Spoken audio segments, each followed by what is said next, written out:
এটা তো 45 শুদ্ধ খেলা, অনেক দেখা যায় অনেক 45 শুদ্ধ মানুষ খেলতেছে, আঙ্কেলরা খেলতেছে। তো আমার বাবাও নামছে, অনেক উপভোগ করতেছি এখানে যে মানে মানুষগুলো যে এত ভালো খেলে ভাবা যায় না, অনেক উপভোগ করতেছি খেলাটা।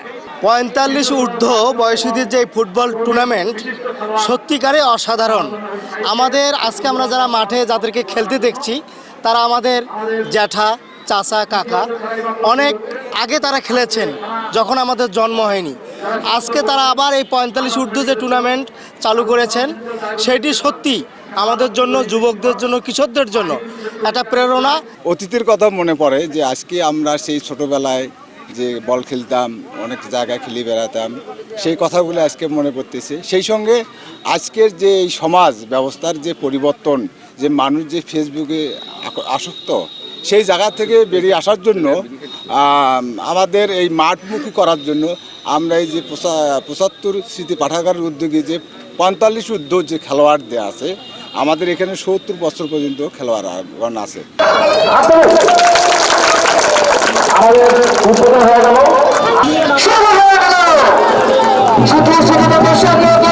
সানবিট সব দিবে সামাল।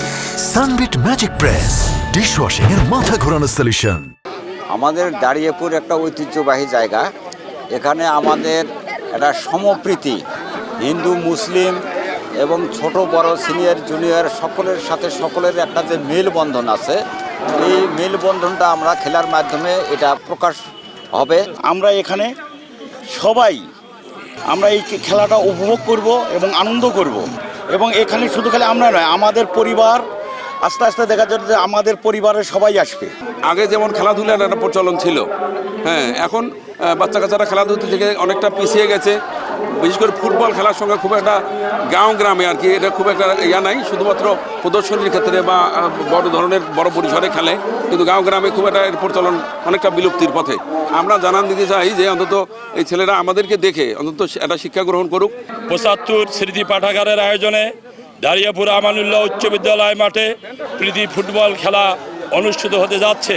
আজকে এই খেলার উদ্বোধনী অনুষ্ঠান আমরা এই খেলার আয়োজন করেছি যে আমাদের এই অঞ্চল দাঁড়িয়াপুর অঞ্চল, এই অঞ্চলের মানুষ হিন্দু মুসলিম বৌদ্ধ খ্রিস্টান, আমরা এই এলাকার একতার বন্ধনে আবদ্ধ থেকে এই এলাকার কৃষ্টি, এই এলাকার কালচার, এই এলাকার সংস্কৃতি, আমরা এখানে সবাই মিলেমিশে এই এলাকার উন্নয়নের লক্ষ্যে কাজ করতে চাই।